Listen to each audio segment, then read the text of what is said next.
Hello there. Welcome to Recon Paint Gaming. Today we are talking about scenarios, and more scenarios. Robert is on vacation, so unfortunately he won't be with us today, but he will be back within a week. So don't worry, he's doing well. But I didn't want to do an episode on this until we had a chance to play it. I got to play it this weekend with a great man named Dan Driscoll, X-Wing player of our local group. He's played in our HOTAC group forever. So we got to play 2 of the 4 scenarios. I got to play a different scenario on another day as well. But without further ado, let's get into it. Let's really dive into what these scenarios are, how you're going to be able to play them, and, the rules. Apparently there's been some debate, but whatever. We're all learning on the job. So here we go. This is, do I want this first one? No, I wanted to do, you know what? We'll start with this one. I did want to start with let's do chance engagement. Hold on. I want to start with that one because that one should be like the first one everyone plays just to get a basis of the rules. It starts with one objective in the middle, and that's it. You have gas clouds, you have debris, you have asteroids. It tells you to miss an objective, defeat enemy forces to force a retreat from the sector. So basically, this is the classic dogfight with just a little bit added to it. The middle objective is going to allow players to score points as long as they only have one, well, not only one, as long as they have only their ships within range 0 to 2 of that objective. So if everyone else is spread out, no one's near the thing but, your ships, you get a point at the end of the turn. So it's really not incredible to take the center. It does give you a little bit of a push. It might actually win you a match if, there's 2 ships left and one guy's like, I'm ahead on points. I'm going to flee real quick and come back.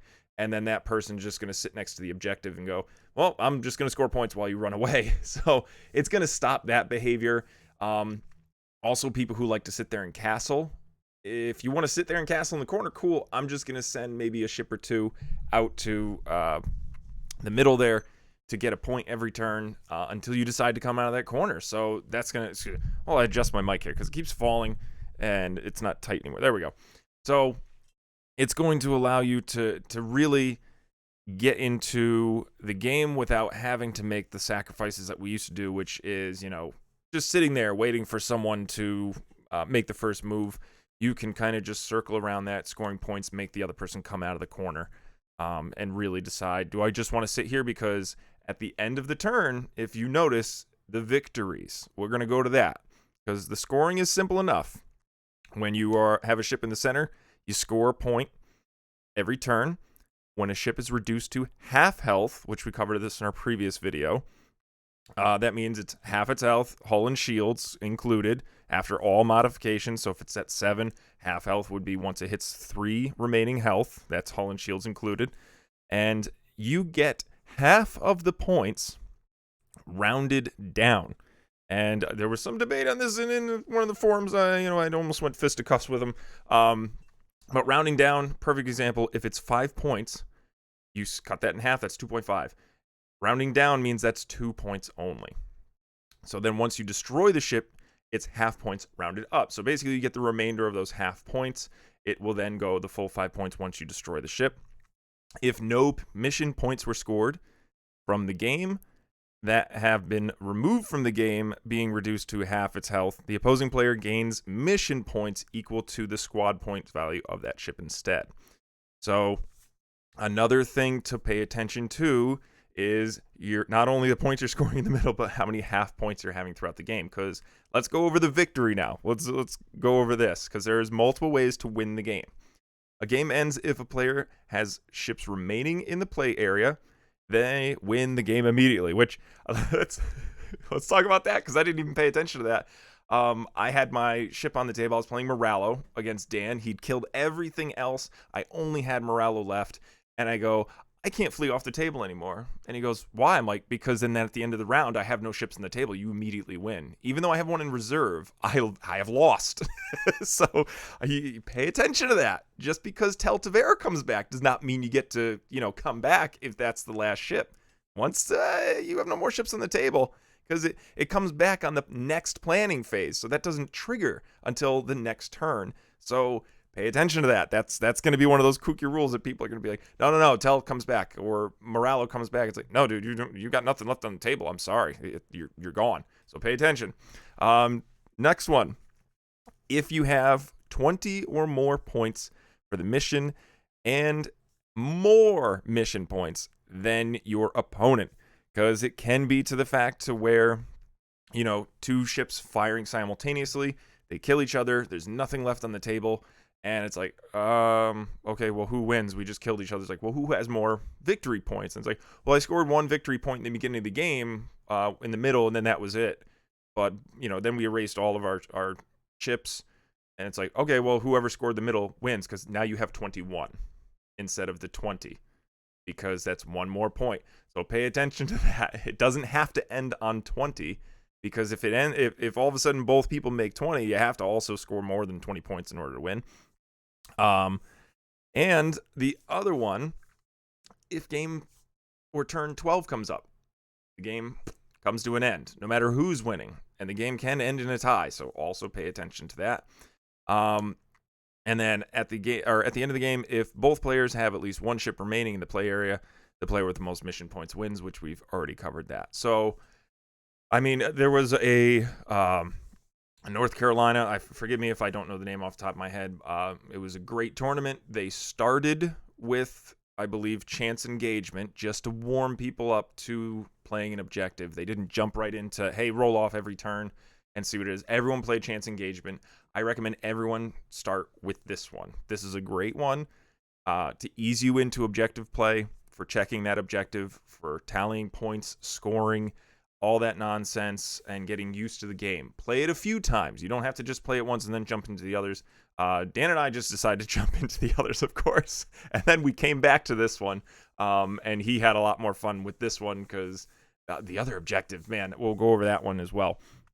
But this is a great one to start with. I'm going to keep repeating that, because it is. You need to play this one first. If you're not into objective play, if you're questioning whether the game is going to be, something you still want to play, give this a try. It's very simple.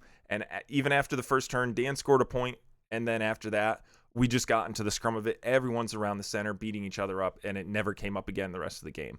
So just keep that in mind. Give it a try. All right. This one's got a lot of rules to it. So we're going to cover, you know what? Let's go to the Scramble transmission. Because I think Scramble transmission is the simplest of ones, or is that no? Well, we're gonna go to let's go to the other one. Is this even one? There we go. Assault at the satellite array. Okay, this one is a little bit easier as well. Oh, and please bear with me, because a lot of things have been circling around. You've seen photos on Facebook, maybe, but this starts with 5 satellite tokens. 1 always starts in the center no matter what, at 4.5. So I just want to go over this real quick, because this does come in the pack, or in the PDF that you can go to Atomic Mass Games, to the X-Wing section, X-Wing documents, go to the scenarios. This is the last page of the PDF, and I've showed this in my last video as well. So this, you see this 1.5 here. So other way. The 1.5 that's right there. That's going to be a new measuring device, because right now we only have 1, 2s, and 3s. They're going to be giving them out at tournaments. There's already prize support for Adepticon, I believe, and this stuff is going to be given out, especially the 1.5 rulers. And I know people are already printing them out. I'm sure Curl Paw and all them are just immediately printing out 1.5s. Okay, this is the thing about 1.5. I printed it out, and I think I have it with me. Yes, I do. Okay, so this is the sheet. This is actually to scale on my printer. Everyone who prints it, it doesn't always come out to scale. It depends on what your printer settings are. These are the objective tokens. Do I have my objective? Doesn't matter. The objective tokens that come in the Epic kit don't line up with these. These are a lot bigger than the ones that you get with the Epic kit. We don't know if that's supposed to be correct. We don't know if these ones are going to be bigger. I believe they said they might. If they did, that stinks, because I already have Epic tokens. I'd rather use those. But don't quote me on that. It's, so far in the ether. I'm sure other, groups have said, no, it's definite. It's not supposed to be that size, and vice versa. But we're not going to talk about those ones. We're going to talk about this 1.5. Can't do this ever. There we go. 1.5 that's over there. So, for those of you who don't know, and I'm sorry, Americans, 15 centimeter. So, I have a nice little beautiful measuring device here that has metric and standard, or whatever the hell we call it in America. If you measure it here, and trust me, it can vary, because I have this range ruler here from X-Wing First Edition. This is not 10 centimeters. This is just shy. This one is the 2019 ruler from, I think, regionals at some point, just before COVID. This one measures to 10 centimeters on the button. And this one was from Highbridge Design. This one is 10 centimeters on the button. So go order from, well, actually, first, go to Recon Tokens and order this from us, and then go to Highbridge. So 1.5 of a, range 1 would be 15 centimeters. So, again, if you take out your nice little ruler, you can measure 15 centimeters. You can verify that the one you printed out was the right size, or just use a normal piece of paper and cut it to size until you get your very own. So, just keep that in mind. You don't truly need it. You don't. You don't need you can literally just, use your here we go, your regular range ruler, and then once it, lines up on the table, do a best guess estimate, because we did mention not all mats are created equal. Not all range rulers are created equal. So just measure to your best abilities for now. Because it's never going to work out. It really won't. So, Scrambled Transmissions. Let's go back to Assault on the Satellite Array. The reason I go with this one first, it's a little bit easier to follow. There's no actions involved. It's 5 obstacles that you can set up. Basically, you set them all up, and we'll go over the placing of obstacles after all of this, because that's its own special little thing. So you place the obstacles, the objectives, sorry, from range 3 of the middle. They always have to be within range 3, which means it can go a little bit outside of the range 3 ruler. It just has to be touching it. It has to be beyond range 2 of another satellite. So it can't be within range 2. It has to, if you put down the range 2 template, it can't be touching both ends. It has to be outside just a little bit. And they have to be within 2 to 4 of your own board edge. That's what we're going to go over later. There's a little debate with that, but I'm sure I can clarify just a little bit with my best of my abilities. And easiest part, obstacles. They can't touch, or I'm sorry, they can't overlap a satellite. They can touch it, but they can't overlap. And the obstacles still set up in the same way. Range 2 from every board edge, and so on and so forth. Scoring. This is the easy part. So, sorry, wrong button there. Okay. In order to score with this scenario, you just have to have a ship within range 0 to 1 of the satellite and no other opponent ships near you, and you can score the point for that turn for every ship that you have range 0 to 1 of a satellite. So you can score more than 1 point a turn.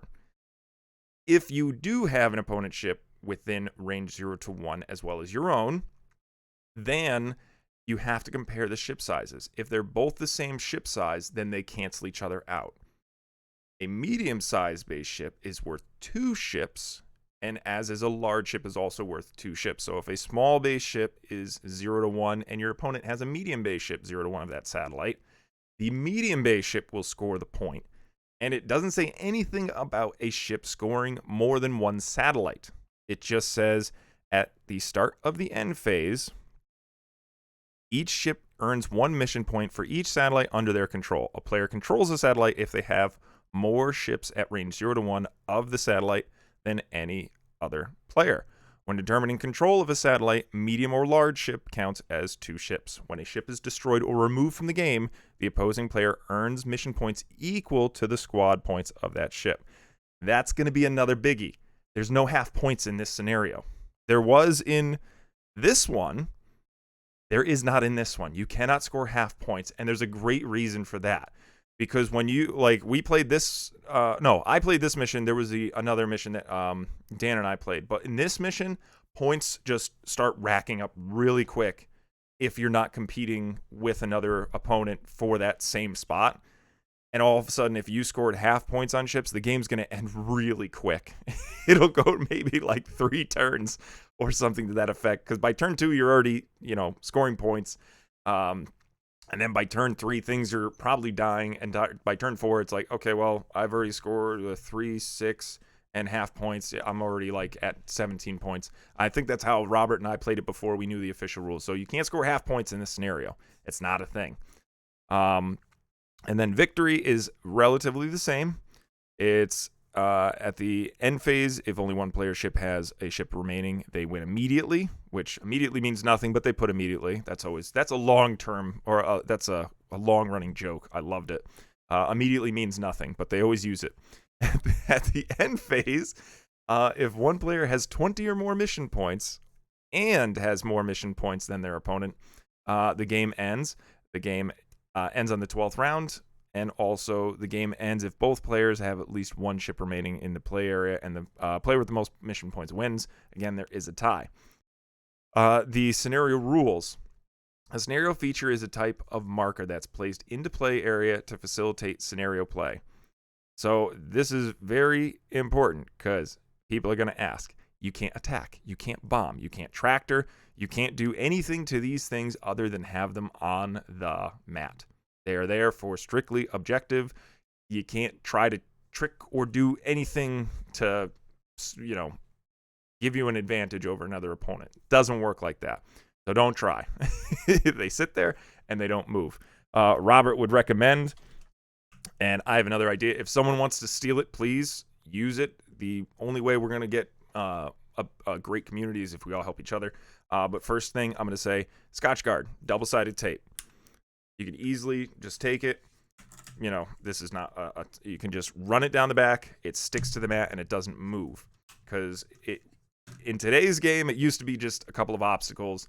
Maybe you nudged those, maybe you didn't. Now we're dealing with objectives, more nudging, more ships moving about, especially now that ships can have a lot more upgrades. I'm assuming there are going to be more ships on the table than we're used to. So, double-sided tape. The second thing, and we're going to do it soon as we get an example of what these sizes are. If we don't have something official, I'm not going to start doing these things because now I have 2 different size templates. But again, play for fun, do what you want. But I'm going to start making stickers. I'm going to go to a company. I'm thinking Sticker Mule. That's one of my favorites to use now because they made our stickers. And I'm going to start making stickers of these because the center one never moves. It's always in the center. And if you can stick that in your mat and it stays there forever and ever, great. You never have to put it down. You never have to measure for it. And I suggest other people start doing the same. Also, man, or AMG, please start making, mats maybe with it in the center. You don't have to have an exact container. Just make it an outline so that I can put it right in the middle. That's another great idea. I hope they adopt that so that we can use it. I know people are going to say, no, I don't want it on my mat. But again, something to make it easier to where we know it's always there. It's going to be, even if we nudge it, we can just push it right back. Something simple. I'm going with stickers. I hope other people do it as well. Please adopt that idea. I don't care. I'm not going to probably sell them. Probably going to give them away to people because stickers are relatively cheap to make. Okay. Now that I've said all that, because I talk very fast, this is a good scenario.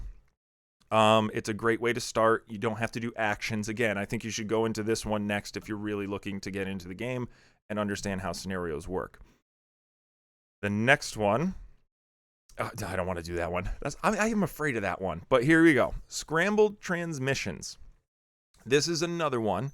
It's just a little bit more to the player to comprehend and play. Dan and I played this yesterday.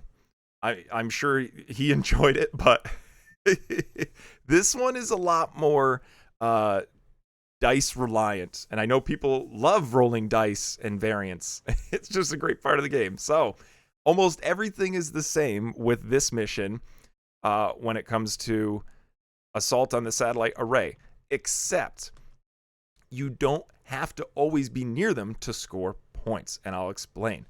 So instead of being range 0 to 1 of an objective, you just have to be within range 0 to 1 at the start of the round, and then during the activation phase, that means when the ship activates, you perform a white action.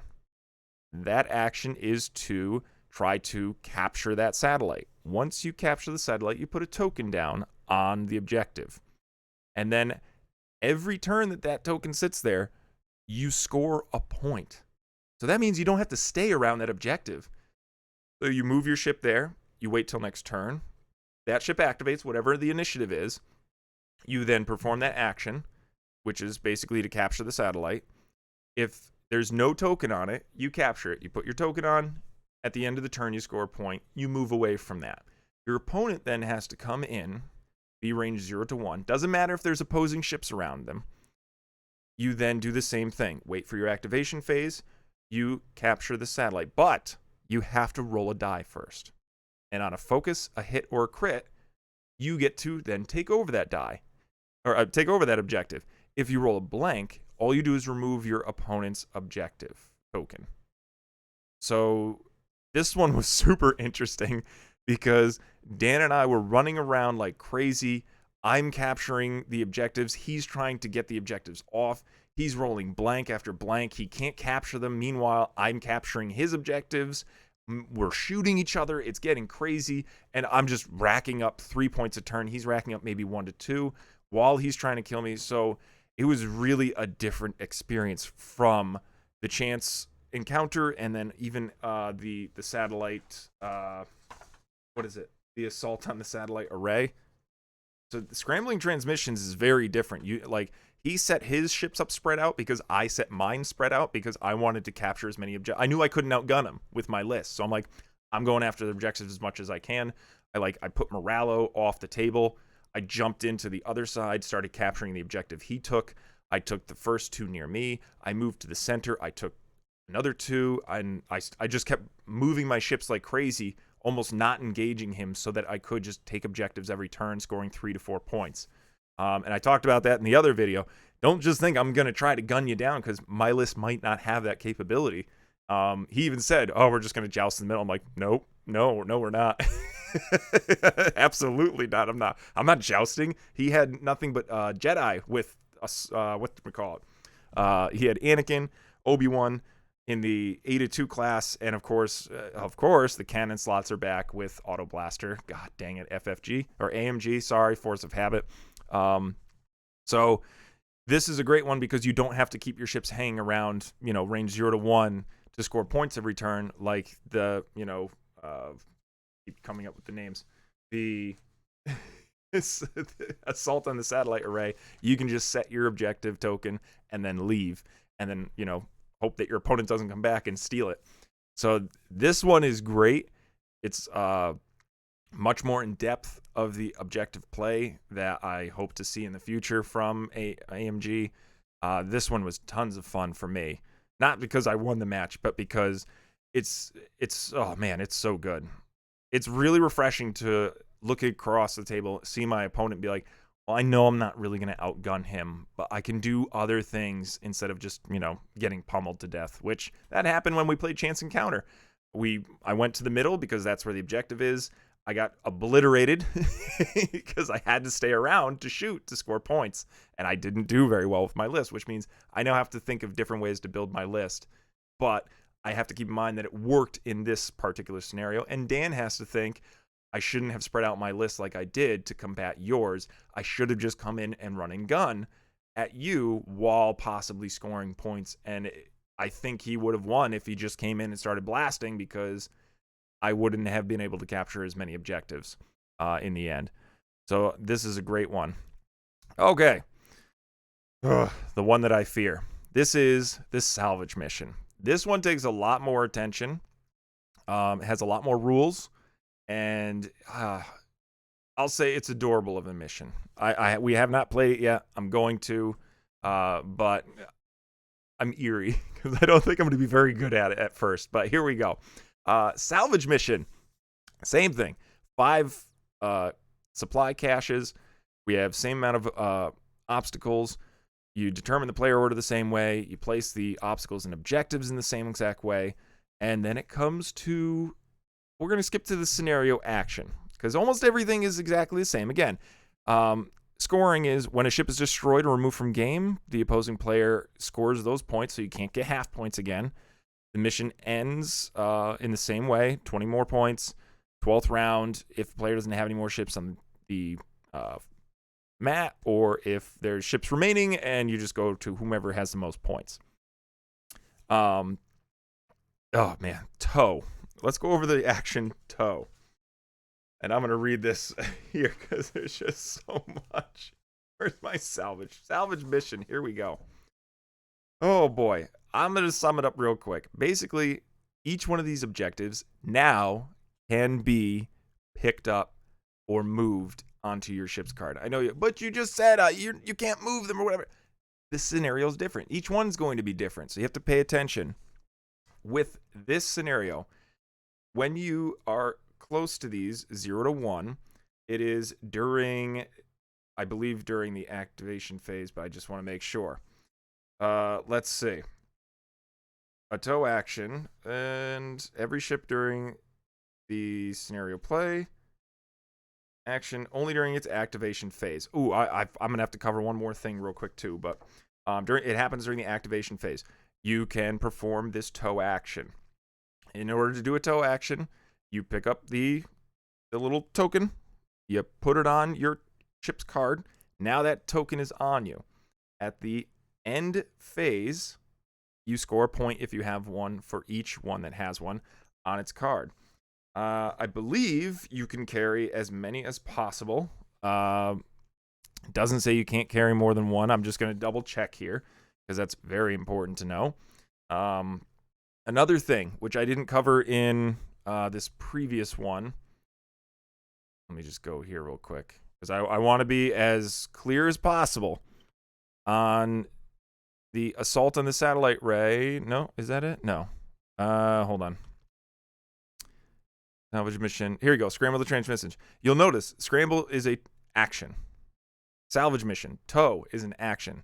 And people are going to ask, can I perform it? No. If you're stressed, no. You can't do it because it says in the rules you cannot perform actions while stressed, even though this is a white action. So I at one point did a K-turn, and that would put me range 0 to 1 of a token for the Scrambled Transmissions, and I went to go capture it, and I go, I can't. And Dan goes, why? I'm like, I'm stressed. He goes, oh, yes, you can't capture it. I was like, I can't capture it. So keep that in mind. If you are stressed, you can't do that. Same thing with the tow. You can't do it if you're stressed. So if you're like Sunterfell and you're like, cool, I'm just going to run in, focus, boost. Oh no, I can't do it next turn because I'm stressed. So it's going to be a learning curve for all of us. All right, it's salvage mission. Chance engagement. Here we go. Where is it? Assault, chance, salvage. Here we go. And I just want to make sure that this doesn't say you can't do more than one. Remove the so I'll go over the rules real quick anyways. When a ship performs a tow action, choose a supply at range 0 to 1, remove the chosen supply cache from play area and place it onto the ship's card. A ship can have only one supply. Okay, I was wrong. It only can have one on its card at a time, which is great. So you can't have Sunterfell running all over the place with fine-tuned controls or oversense, whatever those are, and just boost, go straight, pick it up, and then just run the whole game. Can't do that. Then place one of your player markers next to the ship's miniature to show that it's towing the supply cache. At the end of the ship's activation, a ship may choose to jettison its supply cache. If it does, remove the supply cache from the ship card, and then the opposing player places it in the play area anywhere in the play area at range 1 of the ship. So it doesn't do to where, probably a lot of people are thinking, oh, it's a range 1 out the back, it drops. No, the opponent gets to choose where that gets dropped. There are other ways to get rid of it. So it is if you get shot at and you suffer a crit, damage, or you're destroyed, the supply cache is jettisoned. Remove the supply cache from the ship's card, and then the opposing player places the marker in the play area at range 1 of the ship. So don't just remove your ship after it's been destroyed. Make sure you place that down first, and then remove the ship. You cannot slam. You can't do advanced maneuvers and such. And if a ship must perform an advanced maneuver, it immediately jettisons its supply cache as described above. The only thing, and that was my only concern with this one, I'm assuming it does it before it does the maneuver, because it said, and again, immediately doesn't mean anything in this game, but it does say, the verbiage makes it look like if a ship must do it, then it jettisons before it does. Because it says it cannot execute an advanced maneuver. So if you set your dial to an advanced maneuver, you'll flip it over. It's like, oh, hold on, let me jettison it first. Now I can do my advanced maneuver, because you can't do it while you have it. That's what it says. So that's the only thing I'm going to say about that. I think there was one more thing I wanted to mention, and it was something to do with these actions and such. I'm sure I'll cover it in a minute. But those are the missions. They are lots of fun. Give them a chance. Like, I want to say ease into it. Don't just look at all 4 and be like, how am I going to build a list for this? No. Build a list. Start with the chance engagement. Understand the mechanics, keeping track of your rounds, keeping track of your score, because we already have stuff in development to do that. Other people have development to do that as well for you. AMG has ways to keep track of your score already.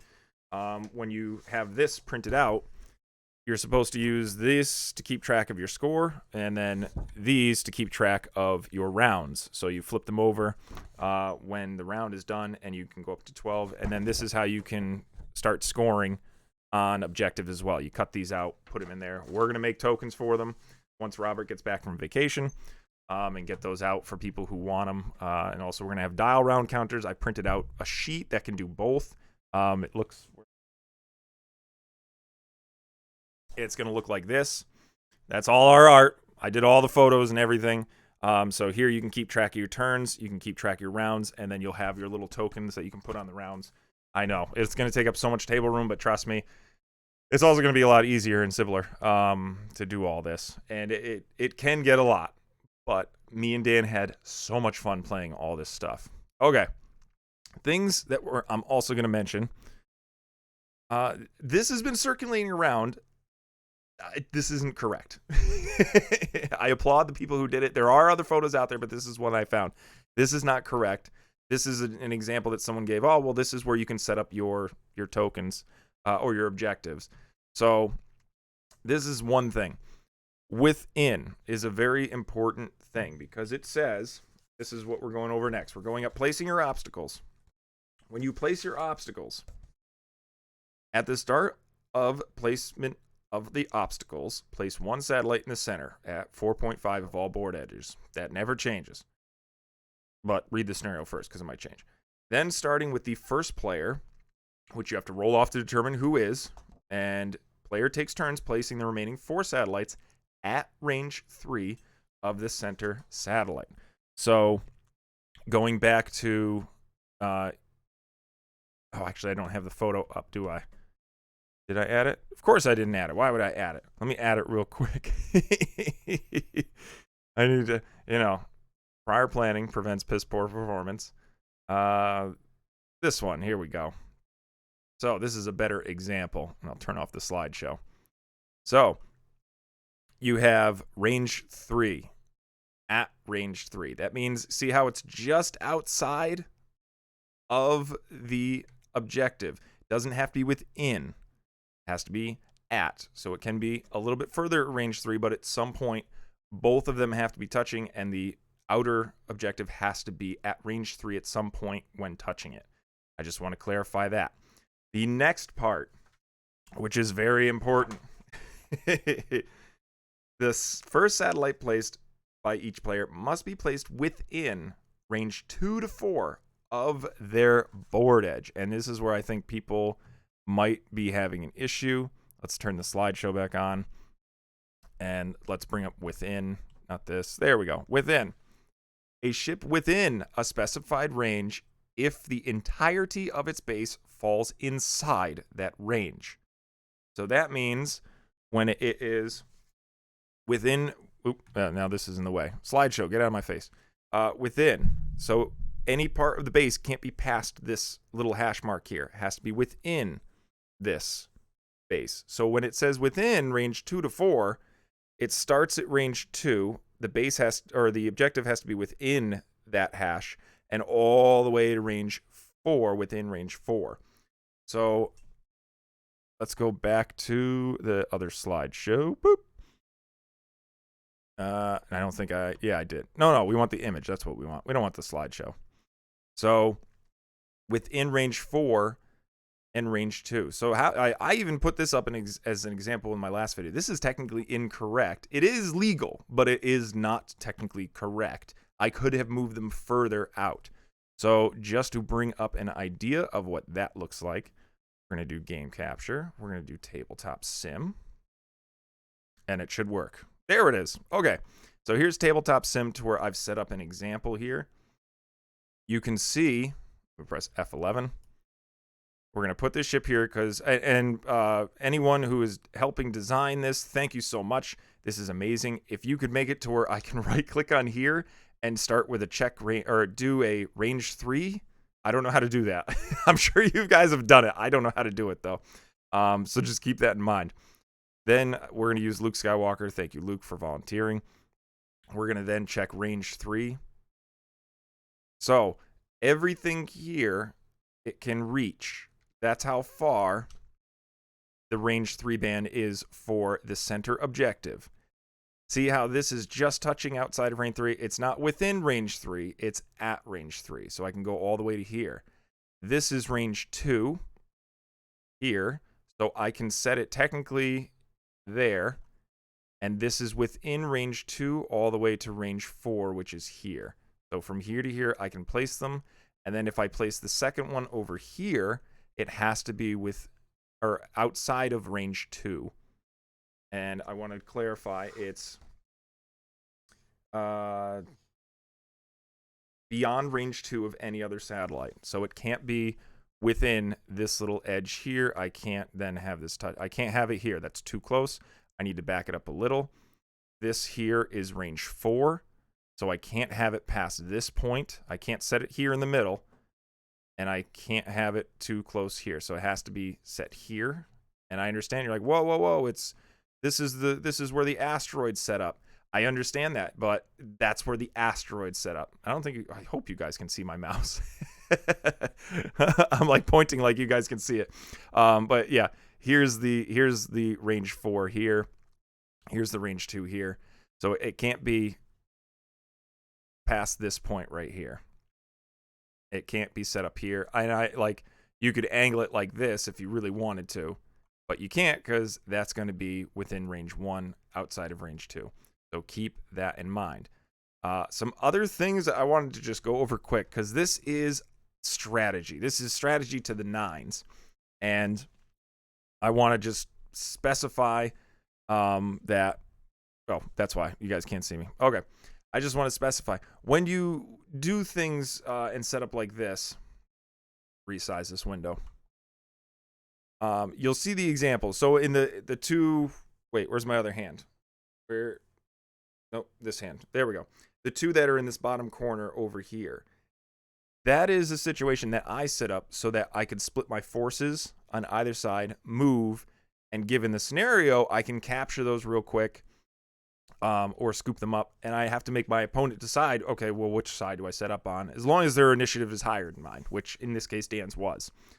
The other thing you might see is to where someone does set them up in a corner like I've done in the northeast corner, to where that's where they want to set up in the corner. You know that they're going to, and that's an easy way for them to either scoop them up, capture them, or just sit by them for a little bit while you decide which route you want to take. And the deciding factor in all of this is that center objective. I know people don't like to go to the center. I know people don't like to joust and all that good stuff, and everyone always meets in the kill zone.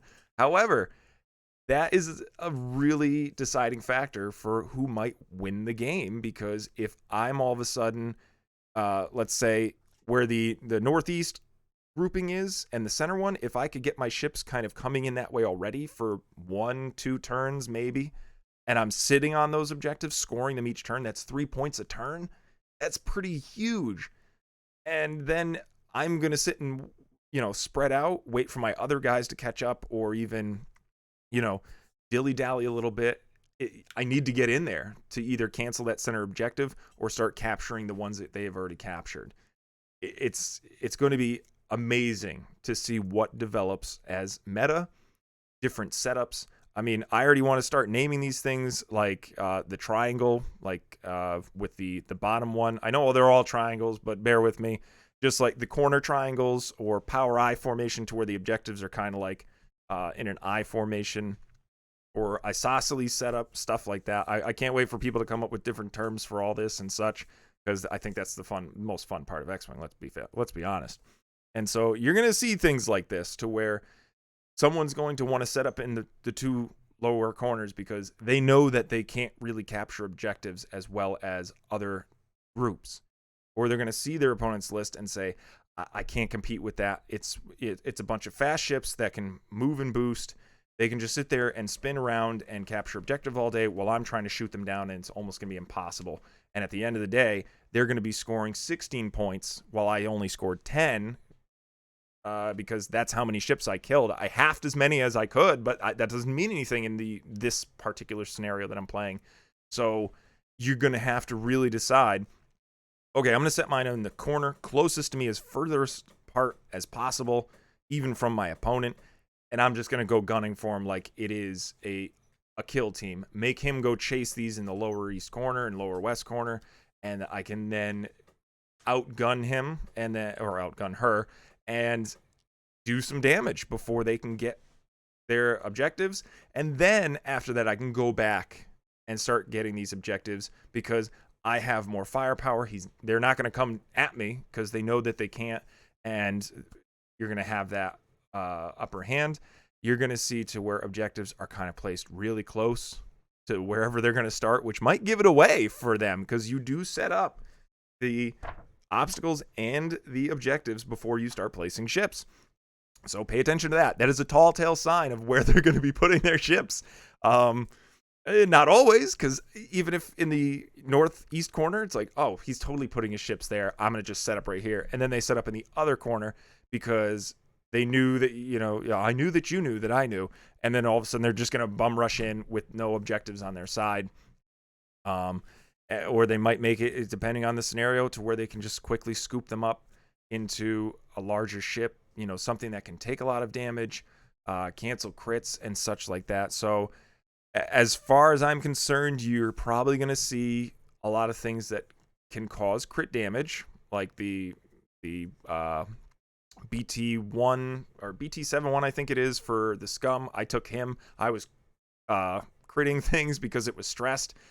You've got Greedo. I hate that card. You've got the droid from the Galactic Republic that can spend a charge to turn up a crit.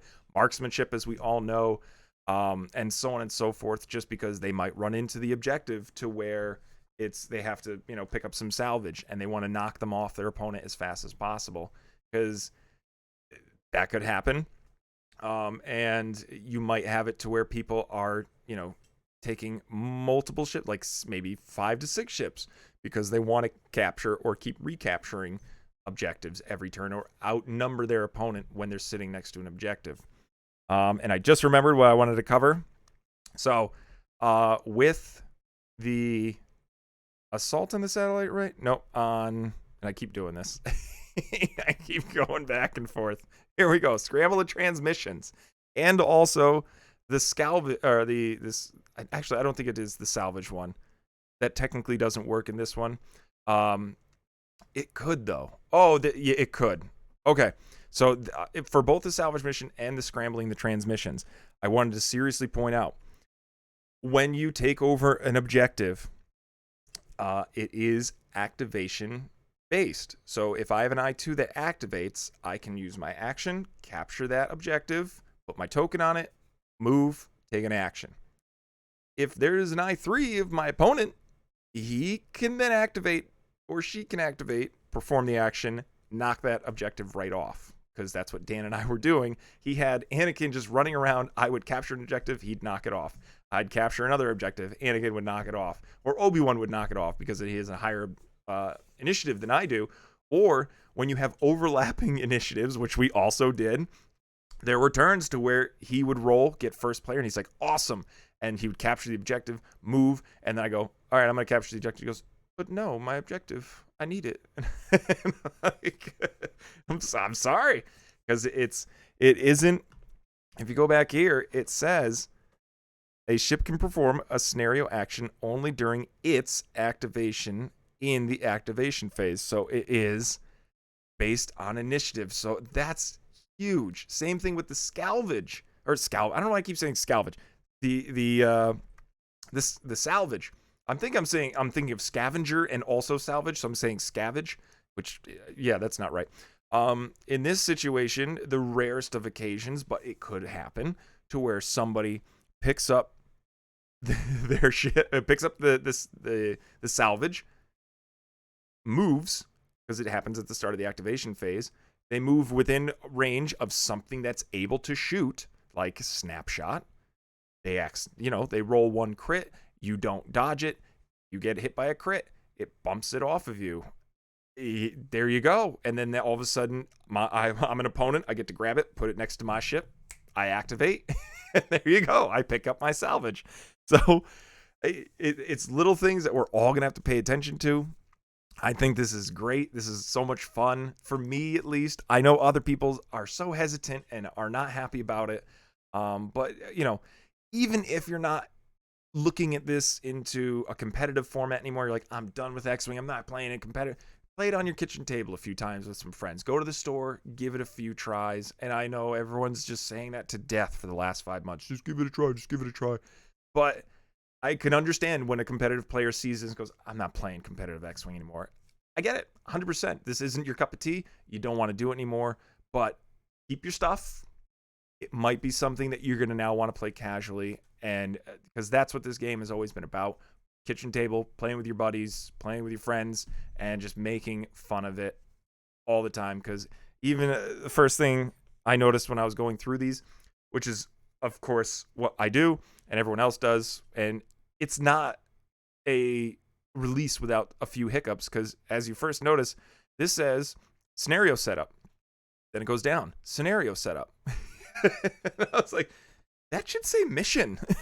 And it's a little bit different because mission objectives at the front: defeat enemy forces to force a retreat, retrieve as many supplies. This one just says scenario setup, take control of the satellite array. So that needs to be up there. Please fix that, AMG. Scenario setup stays the same. And also, this doesn't tell you until the second scenario setup that it's obstacles in play area 3. So it's just one of those quirky things I saw. I found it funny, so I immediately pointed it out, of course, because is it really an AMG release without a few hiccups and a few spelling errors? But let me know what you guys think. Please tell me if I'm wrong to help spread information. But from my interpretation, that's how it should be played. That's what it's going to look like. This is, things that you should start thinking of in the long run when it comes to how to play the game, how to, take these scenarios in. Don't try to do it all at once. Do it incrementally, do it slowly, and trust me, you're going to have fun, because I already know, while we were setting up, we were just laughing at how ridiculously confused we were. And then as we started playing, we were just laughing hysterically because, I'm dying to death. Dan's trying to capture objectives and rolling blanks and getting absolutely ripped. And I'm just like realizing things halfway through playing. It's a learning experience.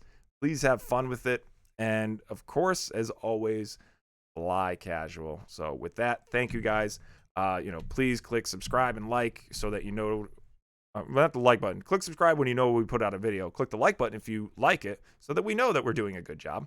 And, click any of the links in our description below. We have everything. We have our Discord. We have our Facebook pages. We have our Twitch channel. When we do go live, we have everything under the sun from Patreon, podcasts, T-shirts, recontokens.com for tokens and God knows what else. Ugh.